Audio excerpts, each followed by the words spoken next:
Girl with the Starseed Soul by Georgina Ann Joel Russell. Georgina loves wings. Bird's wings, dragonfly wings, messenger angel wings. She had wings in her past lives, but not in this life. In this life, she seems to be just an ordinary girl. Or is she? Across the pages of this book, we learn Georgina's story about how she battled with the darkness and struggled in her human body until one day she found a new way to fly through time and space to another time, another place, which had information that she needed to help her. This is a story of hope and a story of love, but most of all, it's a story about how real magic can be found in this life if you're brave enough to search for it. Chapter 1. A human being called Georgina. My name is Georgina and I was born on the 30th of December 1971, making me 50 years of age. Well, only just 50 years of age, as it was my birthday 26 days ago in real time as I'm writing this book. It is the perfect time to write my memoirs, I decided, a point at which I have accumulated enough things to write about, and a point at which I still possess a good enough memory to write about them. My life this time around began in Epsom, Surrey.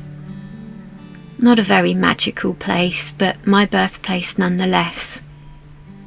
My parents' account of my birth is that it was fueled by the usual birthing drugs, which were often administered in the 1970s, the effects of which resulted in my mum experiencing hallucinations of her poodle Snowball sitting on the hospital windowsill barking as she experienced almost a full day of labour pains until I eventually appeared. I'm the first baby born to my human parents, Pamela Eileen Hardy and Anthony Hardy.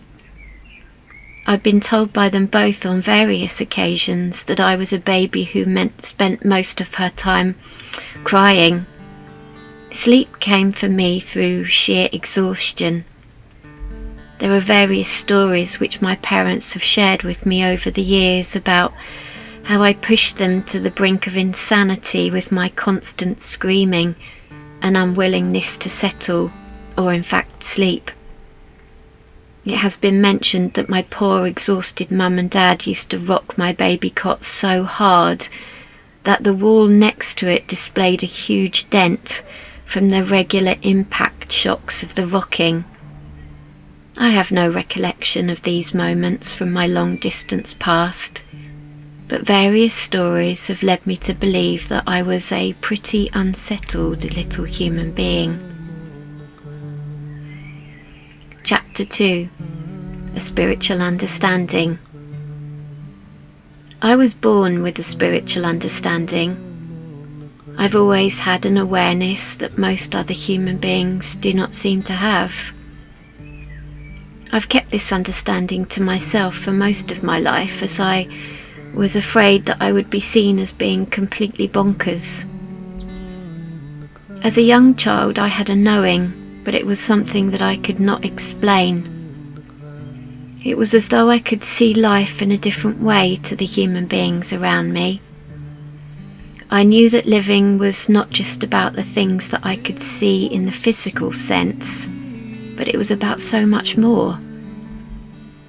I understand what this knowledge is now at the age of 50, but it took the universe 46 years to offer me the insight. I've always had a sense that spirit is around me, guiding me. It's hard for me to explain what this feels like, as I've always had it. It's like asking me to explain what having two eyes feels like. I can't explain because I've always had two eyes. It's just a very powerful knowing, and something that is a natural part of who I am. It's all I've ever known. It's like an intuition. During my life, I've rarely reached out to others for their guidance or asked for their opinions, as I know that my inner guidance system is enough. I've always trusted myself and my judgment, and I recognise that I am guided. Neither my parents nor my brother sense things in the way that I do, which may be part of the reason why I've kept this to myself for as long as I did. Their lives are very much based on the physical world, as is the case for most human beings. Many of my own memories are based around the physical world, as I pushed this other sense to the back of my mind, though it's always been with me. Instead, I found a closeness to spirit through creativity. It seemed that I could be close to this energy whenever my creative mind was active, through colours, patterns, shapes and music. Anything I enjoyed which was part of my physical environment. I could be close to the presence of something else as my vibration was increased when I was seeing or listening to something that I loved. Spirit was able to communicate with me and speak through my expression. This way of being became a big part of my life, as it seemed a more acceptable way for me to stay connected.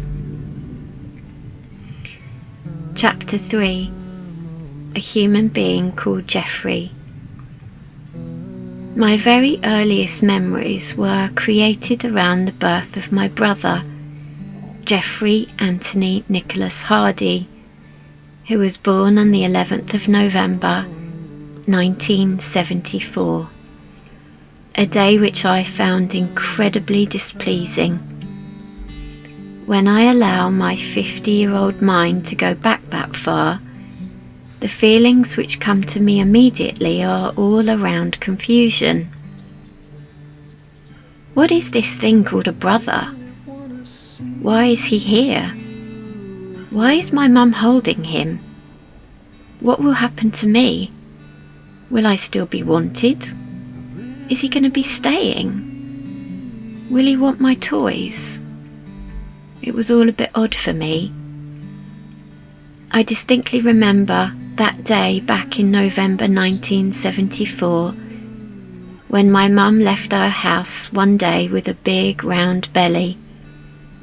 The next day she returned with a much flatter belly, cradling a small, dark-haired, chimp-like creature.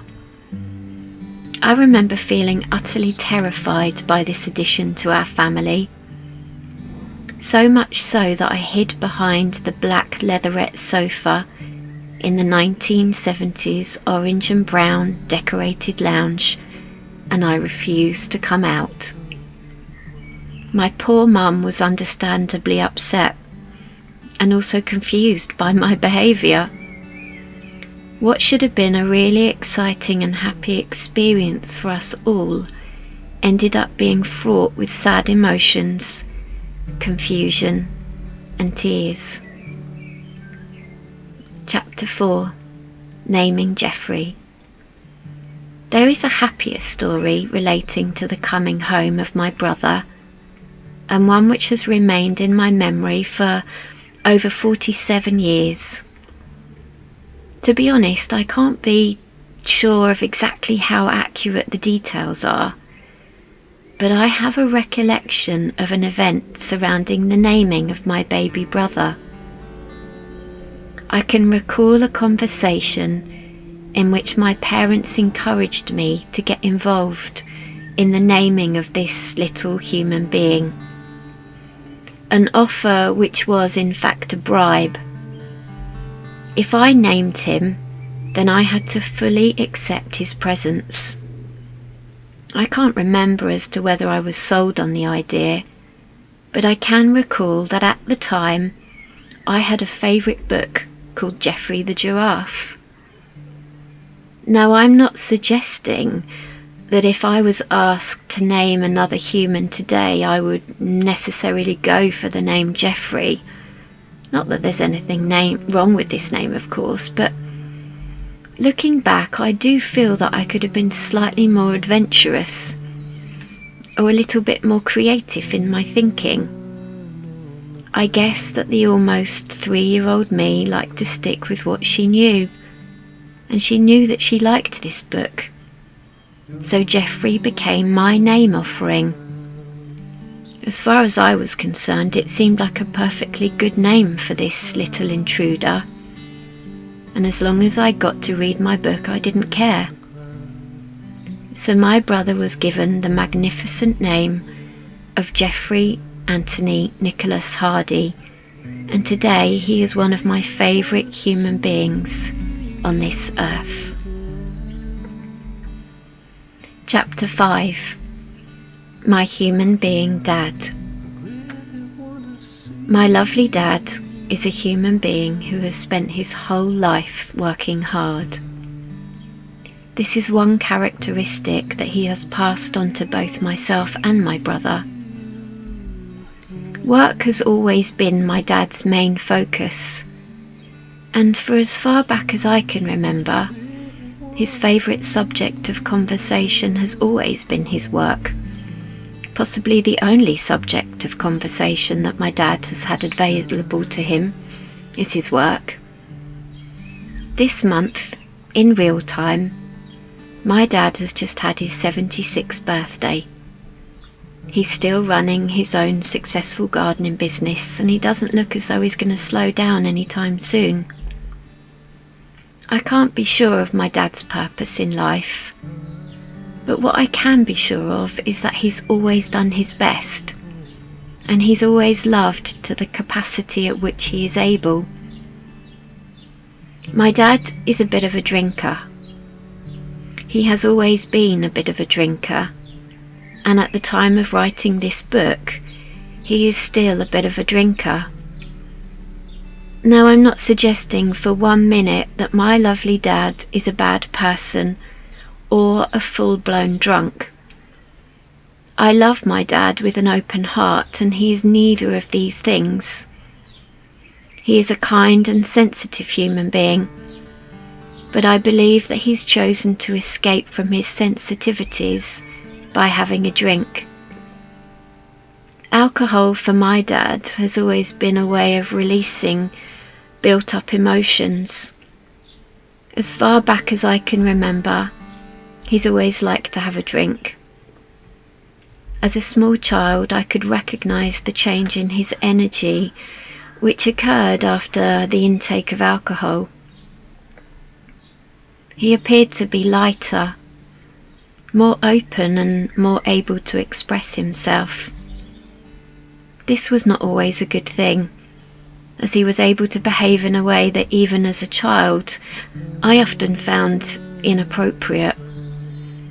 He would play up, as my mum would say, and would act the fool, seeking attention from anyone who happened to be in the vicinity at the time. I remember him running up and down our road one night, riding a broom half naked after a few drinks. All of the neighbours knew exactly what he was like and accepted his behaviour, and so his antics continued. But I didn't find it amusing at all. I found it highly embarrassing. At one of my early birthday parties, he drank too much and did something odd, which I can no longer recall. At the time, I remember feeling mortified, but the next day at school was worse, as my friends ridiculed me because of it. My dad has taught me many things. He has taught me how belief in an end goal can be achieved if you work hard and put your mind to it. He has taught me how physical human action can lead to great things if you're consistent.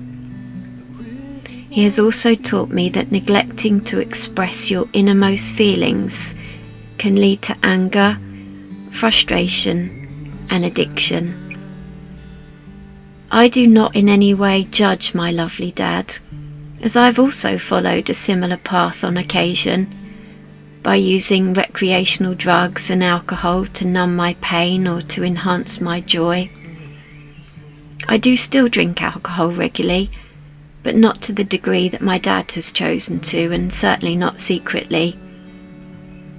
If I could have one wish, it would be that my dad would reach out and ask for help, that he would find the courage to face his fears head on and not allow them to engulf his every thought.